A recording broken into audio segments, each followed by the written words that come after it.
Welcome students, আশা করি তোমরা সবাই ভালো আছো। নবম শ্রেণীর জৈবনিক প্রক্রিয়ার শ্বসন টপিক্সটা নিয়ে আমরা আলোচনা করছিলাম। আগের ক্লাসে শ্বাসকার্য পর্যন্ত হয়েছিল। আজকে আমরা কোষীয় শ্বসন নিয়ে আলোচনা করব। তোমরা জানো যে প্রত্যেক জীব তার জীবন চালানোর জন্য শক্তি ব্যয় করে, শক্তিকে কাজে লাগায়, তবেই জীব তার জীবন অতিবাহিত করতে পারে। তো তখন প্রশ্ন ছিল যে জীব শক্তি কোথা থেকে পায়। আমরা সবাই বলেছিলাম যে খাদ্য থেকে পায়, কিন্তু আজকের প্রশ্ন খাদ্য থেকে শক্তি কিভাবে পাই। আগে ছিল কোথা থেকে পাই, আর আজকে প্রশ্ন খাদ্য থেকে শক্তি কিভাবে পাই। এই প্রশ্নের উত্তর পেতে গেলে আমাদের আজকে যে জিনিসটা ভালো করে বুঝে নিতে হবে সেটাই হচ্ছে কোষীয় শ্বসন। কেন কোষীয় শ্বসন নাম হয়েছে? অর্থাৎ আমরা যে খাবার খাই সেই খাবারের বা খাদ্যের মূল অংশ হজমের পর ক্ষুদ্রান্তে শোষিত হওয়ার পর রক্তের মাধ্যমে বাহিত হয় আর রক্ত দিয়ে কোষে পৌঁছে যায়। অন্যদিকে শ্বাসকার্যের সময় যে অক্সিজেন ফুসফুস পেয়ে থাকে সেই ফুসফুস থেকে অক্সিজেন রক্তের মাধ্যমে বাহিত হয়ে কোষে পৌঁছে যায়। কোষে পৌঁছানোর পর এই খাদ্যের একটা জৈব রাসায়নিক বিক্রিয়া ঘটে, কারণ কোষে অনেক রকম উৎসেচক আছে। সেই উৎসেচকের সহযোগিতায় এই খাদ্য জারিত হয়ে অর্থাৎ ভেঙে গিয়ে শক্তি উৎপন্ন করে, যেই শক্তি এটিপির মধ্যে সঞ্চিত থাকে, আর জীব প্রয়োজনের সময় সেই এটিপি থেকে শক্তি নিয়ে তার কার্য পরিচালনা করে। কোষের মধ্যে এই যাবতীয় প্রক্রিয়াটি হচ্ছে বলেই একে কোষীয় শ্বসন বলা হয়। আমি এখানে লিখে দিয়েছি কোষের মধ্যে খাদ্যের জারণ ঘটছে, অক্সিজেন আর উৎসেচকের সাহায্যে ঘটছে ব্যাপারটা, আর উৎপন্ন হচ্ছে জল, কার্বন ডাইঅক্সাইড, আর শক্তির তো মুক্তি ঘটছেই, এটিপির মধ্যে সঞ্চিত থাকছে, প্রয়োজনে গতিশক্তি তাপশক্তিতে রূপান্তরিত হচ্ছে। আর সমগ্র প্রক্রিয়াটি এই যে আমি দেখিয়েছি একটি কোষের মধ্যে সংগঠিত হচ্ছে। কোষের মধ্যে নিউক্লিয়াস আছে, মাইটোকন্ড্রিয়া আছে, তার মধ্যে সংগঠিত হচ্ছে, তাই এটি কোষীয় শ্বসন। আর এইটি নানা রকম উৎসেচক দ্বারা নিয়ন্ত্রিত হয় এবং কোষের এখানে কোষে হচ্ছে এখানে খাদ্যের দহন হচ্ছে অর্থাৎ জারিত হচ্ছে এবং এটা উৎসেচক দ্বারা নিয়ন্ত্রিত হচ্ছে, তাই একে নিয়ন্ত্রিত দহনও বলা হচ্ছে। তাহলে মূল ব্যাপারটা কোষীয় শ্বসন বলতে কি বোঝায় সেটা আমরা আলোচনা করলাম। এরপর তাহলে আমরা সংজ্ঞাটা তৈরি করে নিতে পারি। আগের ঘটনাগুলোকে দিয়েই সংজ্ঞাটা তৈরি করা যেতে পারে। এখানে লক্ষ্য করো, যে জৈব রাসায়নিক প্রক্রিয়ার মাধ্যমে কোষস্থ খাদ্য অক্সিজেনের উপস্থিতিতে বা অনুপস্থিতিতে, এখানে লক্ষ্য করো উপস্থিতিতে বা অনুপস্থিতিতে সম্পূর্ণরূপে বা আংশিকভাবে জারিত হয়ে খাদ্যস্থ স্থৈতিক শক্তি, গতিশক্তি বা তাপশক্তিতে রূপান্তরিত হচ্ছে এবং মুক্ত হচ্ছে, আর কার্বন ডাইঅক্সাইড উৎপন্ন হচ্ছে। এই রকম জৈব রাসায়নিক প্রক্রিয়াকেই বলা হচ্ছে কোষীয় শ্বসন।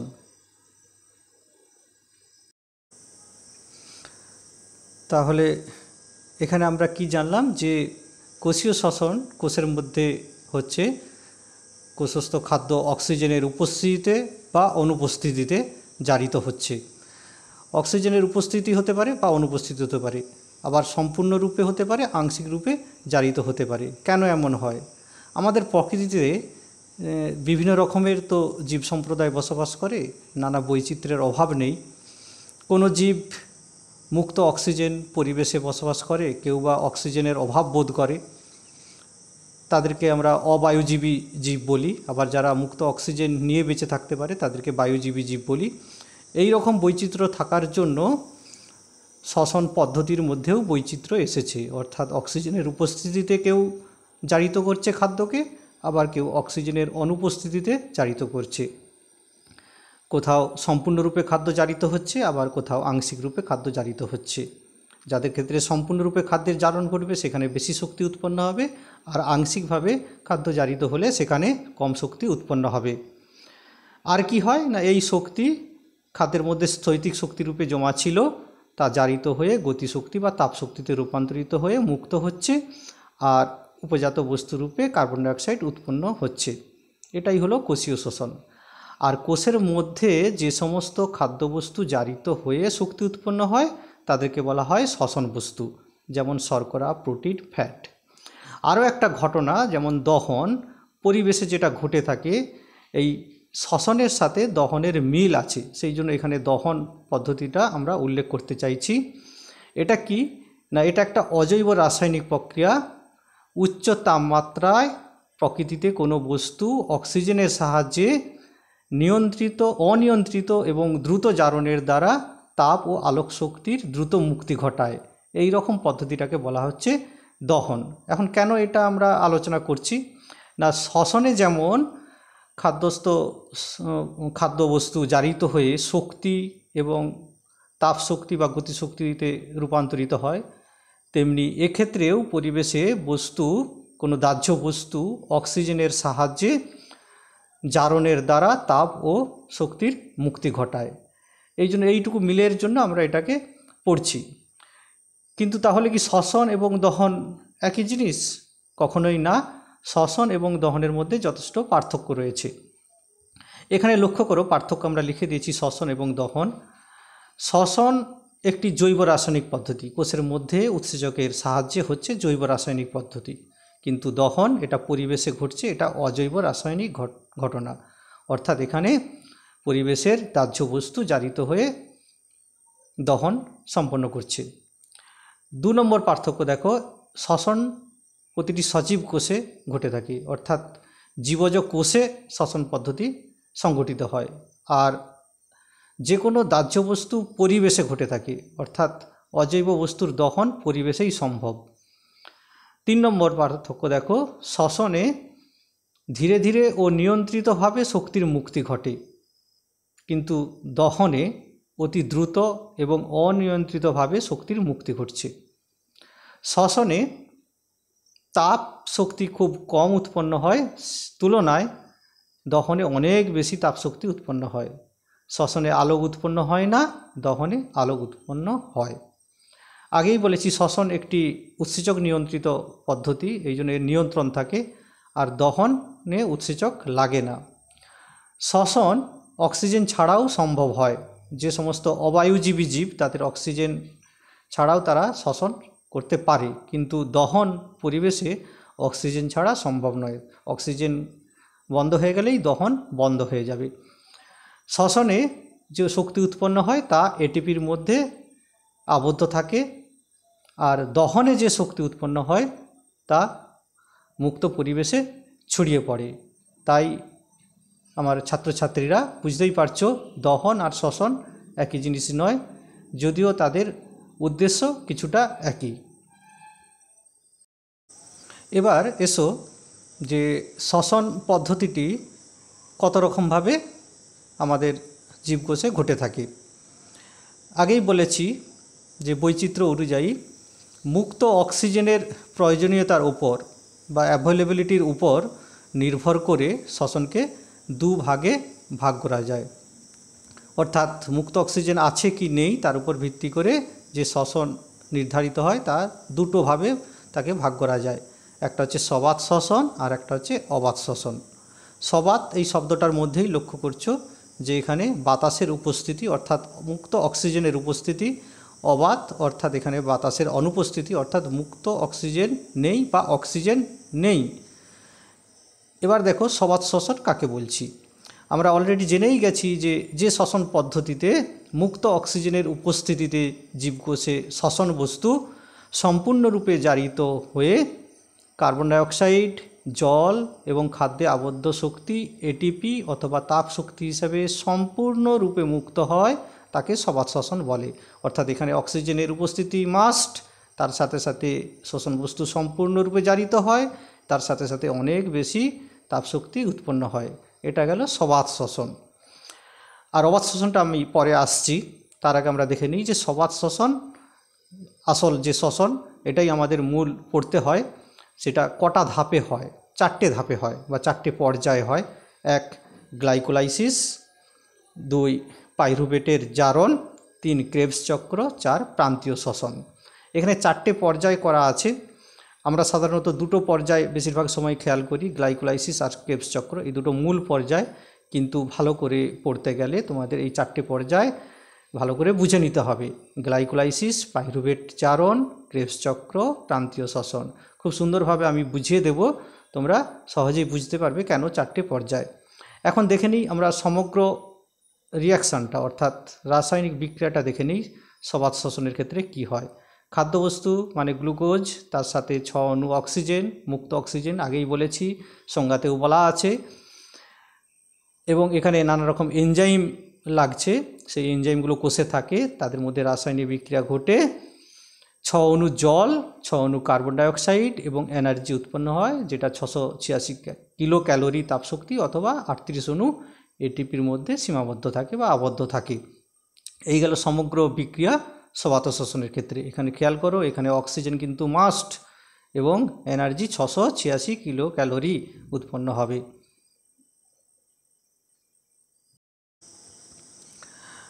সবাত শ্বসন কোথায় হয়? আমরা আগেই বলেছি যে সবাত শ্বসন যে বায়ুজীবী জীব, অর্থাৎ বায়ুজীবী জীব বলতে এখানে এককোষী প্রাণী অ্যামিবা থেকে শুরু করে উন্নত যে কোনো বহুকোষী উদ্ভিদ বা প্রাণীর দেহের প্রতিটি সজীব কোষে শ্বসন পদ্ধতিটি, সবাত শ্বসন পদ্ধতিটি হয়ে থাকে। কেননা এখানে এরা সবাই বায়ুজীবী, এককোষী প্রাণী অ্যামিবা থেকে শুরু করে উন্নত সমস্ত প্রাণীদের সজীব কোষে সবাত শ্বসন হয়ে থাকে। এবার এসো অবাত শ্বসন। অবাত শ্বসন মানে অবাত শব্দটির মধ্যেই আছে, লুকিয়ে আছে অবায়ুজীবী জীবকোষে শ্বসন বস্তু মুক্ত অক্সিজেনের অনুপস্থিতিতে, খেয়াল করো, অনুপস্থিতিতে বা অক্সিজেনযুক্ত যৌগ, হয় অক্সিজেন থাকবে না অথবা অক্সিজেন থাকলেও সেটা মুক্ত নয়, কোনো অক্সিজেনযুক্ত যৌগর অক্সিজেন কর্তৃক জারিত হয়ে কার্বন ডাইঅক্সাইড ও জলে পরিণত হয় আর শোষণ বস্তু মধ্যস্থ শক্তির আংশিক নির্গমন ঘটে, সম্পূর্ণরূপে নয়, আংশিক মানে কম শক্তি নির্গত হয়। এই রকম শ্বসন হলো অবাত শ্বসন। তাহলে সবাত শ্বসন থেকে অবাত শ্বসন অনেকটাই আলাদা। কোথায় কোথায় আলাদা? মুক্ত অক্সিজেনের অনুপস্থিতি, অর্থাৎ অক্সিজেন নেই, অথবা অক্সিজেন থাকলেও তা মুক্ত নয়, অক্সিজেনযুক্ত যৌগ। আমরা আসবো, এখানে যেমন আছে বিক্রিয়াতে আমরা অক্সিজেনযুক্ত যৌগ দেখাতে পারবো। সেইভাবে জারিত হয়ে কার্বন ডাইঅক্সাইড উৎপন্ন করবে আর জল উৎপন্ন করবে, আর শ্বসন বস্তুর মধ্যে যে শক্তি হবে এখানেও আলাদা আংশিক শক্তির নির্গমন ঘটবে। এই রকম শ্বসন হলো অবাত শ্বসন। কোথায় ঘটবে? যারা সাধারণত মুক্ত বায়ু বা পরিবেশ পায় না, যেমন denitrifying bacteria, methane bacteria, sulphur bacteria, এরা হচ্ছে এই রকম অবাত শ্বসন দেখায়। এদের ক্ষেত্রে গ্লুকোজ জারিত হয়ে যে পাইরুভিক অ্যাসিড উৎপন্ন করে তা অক্সিজেন না পেয়ে মাইটোকন্ড্রিয়াতে প্রবেশ করতে পারে না। অর্থাৎ আমরা জানি যে এই যে সবাত শ্বসন কোষের মধ্যে সাইটোপ্লাজমে ঘটে এবং মাইটোকন্ড্রিয়া ঘটে, তার দুটো মূল ধাপ সংগঠিত হয়। অবাত শ্বসনের ক্ষেত্রে যেহেতু অক্সিজেন পাচ্ছে না, তাই প্রাথমিকভাবে সাইটোপ্লাজমে অবাত শ্বসন হওয়ার পর সে মাইটোকন্ড্রিয়াতে প্রবেশ করতে পারে না, সেই জন্য সেরকম শক্তি উৎপন্ন করতে পারে না। আর এখানে উপজাত বস্তু হিসেবে কি উৎপন্ন হতে পারে? হয় নাইট্রাইট উৎপন্ন হতে পারে, যদি নাইট্রেট যুক্ত অর্থাৎ অক্সিজেনযুক্ত নাইট্রেট ব্যবহার হয়, কিংবা মিথেন উৎপন্ন হতে পারে, ল্যাকটিক অ্যাসিড বা ইথাইল অ্যালকোহল ইত্যাদি ইত্যাদি উপজাত পদার্থ উৎপন্ন হতে পারে। এখানে লক্ষ্য করো সমগ্র বিক্রিয়াটা অবাত শ্বসনের ক্ষেত্রে গ্লুকোজ C6H12O6 এটা তো আছে, এটা খাদ্যবস্তু, তার সাথে দেখো 12 অণু নাইট্রেট মূলক। অর্থাৎ কেন এটা ব্যবহার হচ্ছে না, এখানে লক্ষ্য করো অক্সিজেনযুক্ত একটি যৌগ। আমি আগেই বলেছি অবাত শ্বসনের ক্ষেত্রে অক্সিজেনযুক্ত যৌগ ব্যবহার হয়, আবার কোনো কোনো অবাত শ্বসনে এটাও লাগে না, অর্থাৎ কোনো অক্সিজেনই ব্যবহার হয় না, সেটা আমরা পরে আসছি, সেটা সন্ধানে আমরা দেখব, সেটাও এক ধরনের অবাত শ্বসন। তো এখানে অবাত শ্বসনের বিক্রিয়াতে দেখতে পাচ্ছি অক্সিজেনযুক্ত যৌগ অর্থাৎ নাইট্রেট ব্যবহার হয়েছে। ডিনাইট্রিফাইং ব্যাকটেরিয়া তার এনজাইমের দ্বারা ওই গ্লুকোজকে কি করছে, ভেঙে দিয়ে সেখানে 50 কিলো ক্যালোরি কম, অর্থাৎ যেখানে 686 কিলো ক্যালোরি সবাত শ্বসনের ক্ষেত্রে ঘটেছিল, এখানে মাত্র 50 কিলো ক্যালোরি শক্তি উৎপন্ন করছে। আর উপজাত বস্তু হিসেবে আমি আগেই বলেছি নাইট্রাইট যৌগ উৎপন্ন করবে আর কার্বন ডাইঅক্সাইড জল উৎপন্ন করবে। এটা হলো অবাত শ্বসনের রাসায়নিক সমীকরণ। এবার লক্ষ্য করো আর এক রকম অবাত শ্বসন, সেটা হচ্ছে সন্ধান।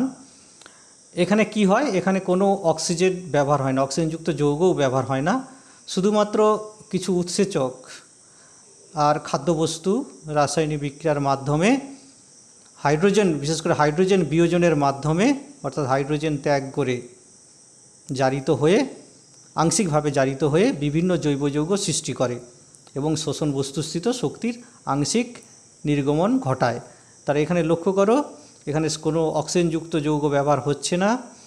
যে গ্লুকোজ অর্থাৎ খাদ্যবস্তু আছে তা হাইড্রোজেন বিয়োজন অর্থাৎ ত্যাগ করে বা জারিত হয়ে, আংশিকভাবে জারিত হয়ে জৈব যৌগ সৃষ্টি করছে নানা রকম, আর শক্তির আংশিক মুক্তি ঘটছে। কাদের মধ্যে এইগুলো ঘটে থাকে? মূলত ইস্ট, ল্যাক্টোব্যাসিলাস প্রভৃতি নিম্ন শ্রেণীর মধ্যে, জীবের মধ্যে সাইটোপ্লাজমে এইরকম সন্ধান পদ্ধতি ঘটে থাকে। এর ফলে উক্ত দ্রবণটি ফেনা ফেনা হয়ে যায় বা গেঁজে ওঠে। এটিও এক ধরনের অবাত শোষণ। আর উপজাত বস্তু হিসেবে ইথাইল অ্যালকোহল কোনোটিতে উৎপন্ন হতে পারে, কোনোটিতে ল্যাকটিক অ্যাসিড, বিউটারিক অ্যাসিড ইত্যাদি জৈব যৌগ উৎপন্ন হতে পারে, আর কিছু শক্তি উৎপন্ন হয়। এখন উৎপন্ন যৌগ কেমন তার উপর ভিত্তি করে আমরা এখানে দুটো সন্ধানের আমরা ব্যাখ্যা করব। একটা হচ্ছে কহল সন্ধান আর একটা হচ্ছে ল্যাকটিক অ্যাসিড সন্ধান। এখন কহল সন্ধানটি কী রকম? কহল সন্ধান হচ্ছে, দেখো এখানে শ্বসন বস্তু গ্লুকোজ ইস্ট নিঃসৃত যে উৎসেচক জাইমেজ তার সাহায্যে আংশিক জারিত হয়ে ইথাইল অ্যালকোহল উৎপন্ন হচ্ছে এবং শক্তি উৎপন্ন করছে। এখন ইথাইল অ্যালকোহল উৎপন্ন হচ্ছে বলেই একে বলা হচ্ছে কহল সন্ধান। লক্ষ্য করো, গ্লুকোজ আর উৎসেচক বলতে এখানে জাইমেজ উৎসেচক, ইস্ট নিঃসৃত উৎসেচক জাইমেজ ব্যবহার হচ্ছে। তারা প্রথমে পাইরুভিক অ্যাসিড উৎপন্ন করছে, সেটা আবার ভেঙে গিয়ে ইথাইল অ্যালকোহল আর কার্বন ডাইঅক্সাইড 50 কিলো ক্যালোরি শক্তি অর্থাৎ খুব কম পরিমাণ শক্তি উৎপন্ন করছে। এই ইথাইল অ্যালকোহল উৎপন্ন হচ্ছে বলে এটাকে বলা হচ্ছে কহল সন্ধান। এরপর লক্ষ্য করো ল্যাকটিক অ্যাসিড সন্ধান। এখানে কি না, এখানে হচ্ছে দুগ্ধ শর্করা ল্যাক্টোব্যাসিলাস ব্যাকটেরিয়ার দ্বারা জারিত হয়ে, তার দেহ নিঃসৃত এনজাইম দ্বারা জারিত হয়ে ল্যাকটিক অ্যাসিড উৎপন্ন করছে, তাই একে ল্যাকটিক অ্যাসিড সন্ধান বলা হয়। আর এর ফলে দ্রবণটি অর্থাৎ দুধ দইয়ে পরিণত হচ্ছে। আমরা যদি রাসায়নিক বিক্রিয়াটা দেখি তাহলে আমরা লক্ষ্য করব যে গ্লুকোজ অর্থাৎ এটাও হচ্ছে দুগ্ধ শর্করা, এখানে দুগ্ধ শর্করা গ্লুকোজ ল্যাক্টোব্যাসিলাসের উৎসেচক, দেহ নিঃসৃত উৎসেচক দ্বারা জারিত হচ্ছে। প্রথমে পাইরুভিক অ্যাসিড, তারপর ল্যাকটিক অ্যাসিড উৎপন্ন হচ্ছে জৈব যৌগ উপজাত বস্তু হিসাবে, আর কম পরিমাণ শক্তি অর্থাৎ 36 কিলো ক্যালোরি শক্তি উৎপন্ন হচ্ছে। এটা গেল ল্যাকটিক অ্যাসিড সন্ধান। এগুলো সবই হচ্ছে অবাত শোষণ, কোনো ক্ষেত্রে অক্সিজেন এখানে লাগেনি, এই জন্য এটাকে অবাত শোষণ বলা হয়। আর যেহেতু এটি সন্ধান পদ্ধতিতে হয়ে থাকে অর্থাৎ কহল সন্ধান এবং ল্যাকটিক অ্যাসিড সন্ধান আমরা একে বলতে পারি।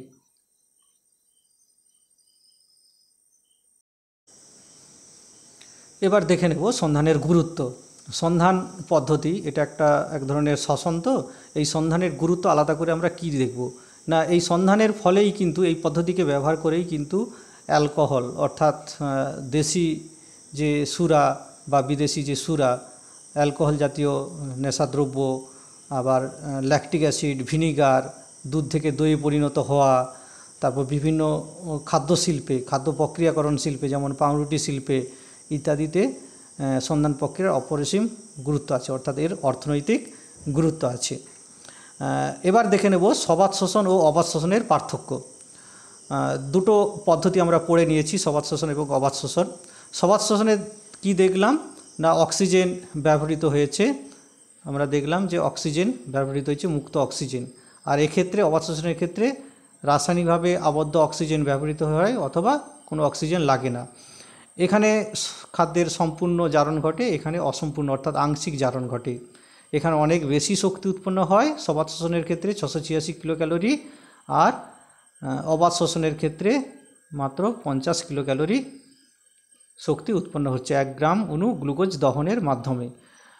উপজাত বস্তু হিসাবে এখানে কার্বন ডাইঅক্সাইড ও জল উৎপন্ন হচ্ছে, আর এক্ষেত্রে কার্বন ডাইঅক্সাইড ও অজৈব অক্সাইড উৎপন্ন হচ্ছে। সবাধ শোষণ কোষের মধ্যে সাইটোপ্লাজম এবং মাইটোকন্ড্রিয়া দুটো জায়গায় হয়, আর অবাধ শোষণ মাইটোকন্ড্রিয়ায় প্রবেশ করতে পারে না, সাইটোসল বা সাইটোপ্লাজম এবং প্লাজমা পর্দায় সংগঠিত হয়। সবাধ শোষণ সমস্ত ইউক্যারিওটিক অর্থাৎ বায়ুজীবী কোষে হয়, আর অবাধ শোষণ মূলত প্রোক্যারিওটিক কোষে হয়, কোনো কোনো ক্ষেত্রে প্রাণী কোষের পেশি কোষে সংগঠিত হয়। এই গেল অবাধ শোষণ এবং সবাধ শোষণের পার্থক্য। এবার আমরা কোষীয় শ্বসন বলতে যে মূলত সবাধ শোষণকে বোঝায়, সেই সবাধ শোষণের বিভিন্ন পর্যায়গুলি আমরা আলোচনা করব। সবাধ শোষণের ক্ষেত্রে আমি আগেই বলেছি 4টি পর্যায়ে ঘটে। একটি হচ্ছে গ্লাইকোলাইসিস, 2 নম্বর হচ্ছে পাইরুভেট জারণ, 3 নম্বর হচ্ছে ক্রেবস চক্র, আর 4 নম্বর হচ্ছে প্রান্তীয় শ্বসন। তার মধ্যে আমরা প্রথমে আলোচনা করছি গ্লাইকোলাইসিস। এই পর্যায়টি কোথায় সংগঠিত হয়? এটি কোষের মধ্যে সাইটোপ্লাজমে সংগঠিত হয়, অর্থাৎ খাদ্যবস্তু কোষে প্রবেশ করার সাথে সাথে তার জারণ শুরু হয় অক্সিজেনের উপস্থিতিতে। তবে এখানে খাদ্যবস্তু আংশিকভাবে জারিত হয়, আর আংশিকভাবে জারিত হয়ে কিছু এটিপি উৎপন্ন হয়, আর সর্বশেষে পাইরুভিক অ্যাসিড উৎপন্ন করে। ঠিক আছে, আর এই পর্যায়টি এমডেন, মেয়ারহফ, পার্নেস এই 3 জন বিজ্ঞানী আবিষ্কার করেন, তাই একে ইএমপি পথও বলা হয়। ইএমপি পথটা আসলে কোথা থেকে কোথা পর্যন্ত? এই যে গ্লুকোজ, কোষের সাইটোপ্লাজমে গ্লুকোজ প্রবেশ করেছে বিভিন্ন বিক্রিয়ার মাধ্যমে। এই বিক্রিয়াগুলো তোমাদের এখন জানার দরকার নাই, তোমরা ক্লাস 11-এ পড়বে। আমি এখানে দিয়েছি বোঝার জন্য যে এই বিক্রিয়াগুলো হতে হতে হতে এটিপি উৎপন্ন করবে, আর সর্বশেষে পাইরুভিক অ্যাসিড উৎপন্ন করবে। পরে পর বিক্রিয়া এসে সর্বশেষে পাইরুভিক অ্যাসিড উৎপন্ন করবে। একে পাইরুভেটও বলা হয়। অর্থাৎ গ্লাইকোলাইসিসের এই পথটি ইএমপি পথ, এটি গ্লুকোজ থেকে পাইরুভেট পর্যন্ত, আর এই পথে কিছু এটিপি উৎপন্ন হয়। এইটুকু শুধু তোমরা মনে রেখো। এরপর এসো পাইরুভেটের জারণ। অর্থাৎ এই যে পাইরুভেট, এটা কোথায় তৈরি হয়েছে? আগের এক্ষুনি আলোচনা করলাম যে গ্লাইকোলাইসিসের 1 নম্বর যে পর্যায়, সেই পর্যায়ে পাইরুভেট তৈরি হয়েছে। এবার এই পাইরুভেট কি করে না, সাইটোসল থেকে অর্থাৎ সাইটোপ্লাজম থেকে মাইটোকন্ড্রিয়ার অন্তঃপর্দায় চলে আসে। আগেরটা কোথায় ছিল? সাইটোপ্লাজমে ছিল। এবার এই পাইরুভেট যেটা গ্লাইকোলাইসিসে তৈরি হলো, তা কোথায় আসছে? তা হচ্ছে সাইটোসল অর্থাৎ সাইটোপ্লাজম থেকে মাইটোকন্ড্রিয়ার অন্তঃপর্দার গাত্রে চলে আসে, এবং এখানে যে উৎসেচক আছে সেই উৎসেচকের সাহায্যে পাইরুভেটের জারণ ঘটে। জারণ হওয়ার ফলে কিসে পরিণত হবে? Acetyl coenzyme. অ্যাসিটাইল কোএনজাইম মনে রাখো। তাহলে 2 নম্বর পর্যায়ে পাইরুভেটের জারণের ফলে অ্যাসিটাইল কোএনজাইম উৎপন্ন হয়ে গেল। এরপর চলে এসো 3 নম্বর, যেটা হচ্ছে মূল প্রক্রিয়া, সেটা হচ্ছে মাইটোকন্ড্রিয়ার ধাত্রে হয়, অর্থাৎ কেবস চক্র, যেটি আমরা 3য় পর্যায়ে পড়ব। সেখানে অ্যাসিটাইল কোএনজাইম কেবস চক্রে প্রবেশ করলো, অর্থাৎ মাইটোকন্ড্রিয়ার ভেতরে চলে এলো। মাইটোকন্ড্রিয়ার ভেতরে আসার সাথে সাথে তার কেবস চক্রে সে প্রবেশ করলো। এখানে অক্সালো অ্যাসিটিক অ্যাসিডের সাথে বিক্রিয়া করে সাইট্রিক অ্যাসিড উৎপন্ন করলো। প্রথম বিক্রিয়া অর্থাৎ কেবস চক্রের প্রথম বিক্রিয়া অ্যাসিটাইল কোএনজাইম আর এই অক্সালো অ্যাসিটিক অ্যাসিড এর সাথে বিক্রিয়া করে সাইট্রিক অ্যাসিড তৈরি করলো। আর এই সাইট্রিক অ্যাসিডে 3টে কার্বক্সিলিক মূলক থাকে, 3টে কার্বক্সিলিক মূলক থাকে, তাই একে ট্রাই কার্বক্সিলিক অ্যাসিড চক্র বা টিসিএ বলা হয়। কারণ এই কেবস চক্রের প্রথম উৎপন্ন যৌগটি হচ্ছে সাইট্রিক অ্যাসিড, তাই কেবস চক্রের অপর নাম ট্রাই কার্বক্সিলিক অ্যাসিড চক্র বা সাইট্রিক অ্যাসিড চক্র বলা হয়। লক্ষ্য করো, এই যে এখানে আমি লিখেছি যে প্রথম বিক্রিয়া যে সাইট্রিক অ্যাসিড উৎপন্ন হয় তাতে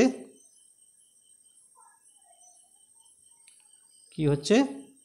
3টে কার্বক্সিলিক মূলক তৈরি হচ্ছে, এই জন্য একে ট্রাই কার্বক্সিলিক অ্যাসিড চক্র বলা হয়। আর বিজ্ঞানী হ্যান্স ক্রেবস এই বিক্রিয়াটি আবিষ্কর্তা, তাই একে ক্রেবস চক্র বলা হয়। আর এখানে মূলত অ্যাসিটাইল কোএনজাইম বিভিন্নভাবে বিক্রিয়ার মাধ্যমে বিভিন্নভাবে বিক্রিয়া হচ্ছে, অনেকগুলো ধাপে, প্রায় 10টি ধাপে বিক্রিয়া হয়ে আবার অক্সালো অ্যাসিটিক অ্যাসিড তৈরি করে। এবং এটা ভালো করে যদি লক্ষ্য করো, তোমাদের বেশি মনে রাখতে হবে না, তোমরা শুধু দেখবে যে এখানে কখনো NADH2 FADH2 আবার কোথাও কোথাও ATP তৈরি হচ্ছে। এই দেখো ATP তৈরি হচ্ছে। তাহলে এই সমগ্র পথে বিভিন্ন বিক্রিয়ার মাধ্যমে, প্রায় 10টা বিক্রিয়ার মাধ্যমে citric acid, acetyl coenzyme, citric acid, তারপর আইসোসাইট্রিক অ্যাসিড, এরকম করে আস্তে আস্তে করে বিক্রিয়ার মাধ্যমে আবার অক্সালো অ্যাসিটিক অ্যাসিড তৈরি করে। অর্থাৎ বিভিন্ন এই পথে NADH2, FADH2, ATP ইত্যাদি এই অণুগুলো তৈরি করে, যার মধ্যে শক্তি নিহিত থাকে। এটাই হলো ক্রেবস চক্র। এটা কেন চক্রাকার? না, এখানে সাইট্রিক অ্যাসিড পরিবর্তিত হয়ে হয়ে আবার অক্সালো অ্যাসিটিক অ্যাসিড উৎপন্ন হচ্ছে, আবার অ্যাসিটাইল কোএনজাইমের সাথে বিক্রিয়া করে আবার সাইট্রিক অ্যাসিড উৎপন্ন করবে। এই জন্য এটাকে চক্রাকার পদ্ধতি বলা হয় বা ক্রেবস চক্র বলা হয়। এরপর এসো সবাত শ্বসনের লাস্ট পর্যায়, প্রান্তীয় শ্বসন। এই প্রান্তীয় শ্বসন এটা একটি ইলেকট্রন স্থানান্তরকরণ পদ্ধতি, যেটা মাইটোকন্ড্রিয়ার অন্তঃপর্দায় ঘটে থাকে এবং এই পদ্ধতিতে ATP উৎপন্ন হয়। কিভাবে হয় দেখো, প্রথম যে 3টে পর্যায় পড়েছো সেক্ষেত্রে ATP ছাড়াও দুটো পদার্থ NADH2 এবং FADH2 উৎপন্ন হয়। এই NADH2 এবং FADH2 এদের হাইড্রোজেন বিভিন্ন হাইড্রোজেন গ্রাহকের মাধ্যমে স্থানান্তর হয়। স্থানান্তর হতে হতে পথে ATP অর্থাৎ শক্তি উৎপন্ন হয়। অর্থাৎ এই পর্যায়ে, এটাই হচ্ছে প্রান্তীয় শ্বসন। এই পর্যায়ে শ্বসনের ফলে যে NADH2 আর FADH2 উৎপন্ন হয়েছিল তা থেকে ATP অণুর সৃষ্টি হয়। এটাই হচ্ছে প্রান্তীয় শ্বসন।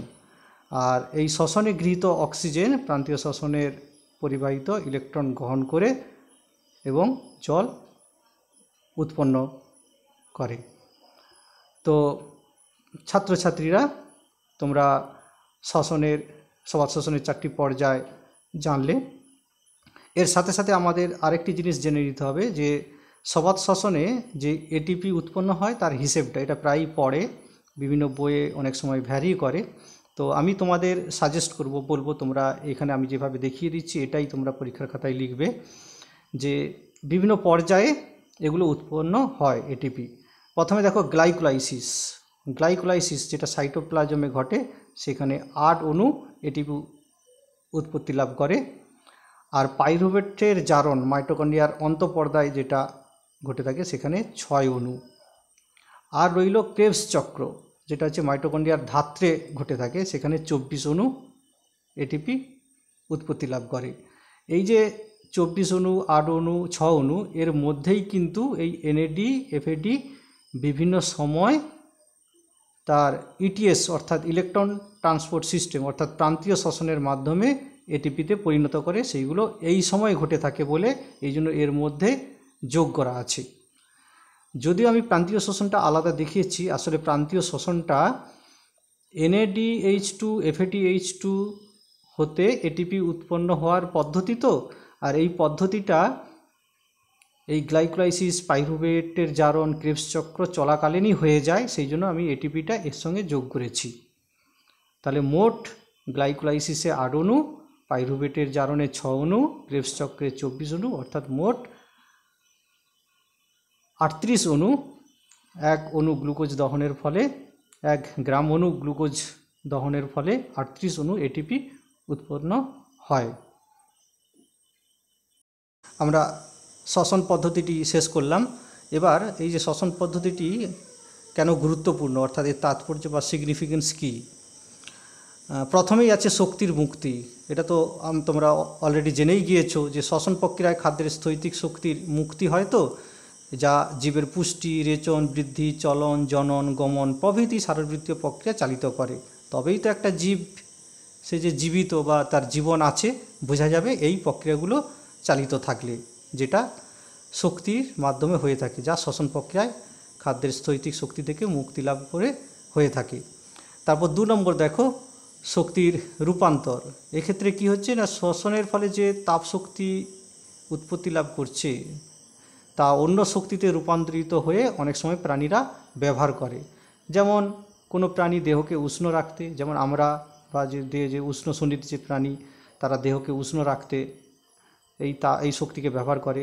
জোনাকি আবার আলোক শক্তিতে রূপান্তরিত করে ব্যবহার করে। কিছু ব্যাকটেরিয়া, কিছু মাছ তারাও আলোক শক্তিতে রূপান্তরিত করে একে ব্যবহার করে।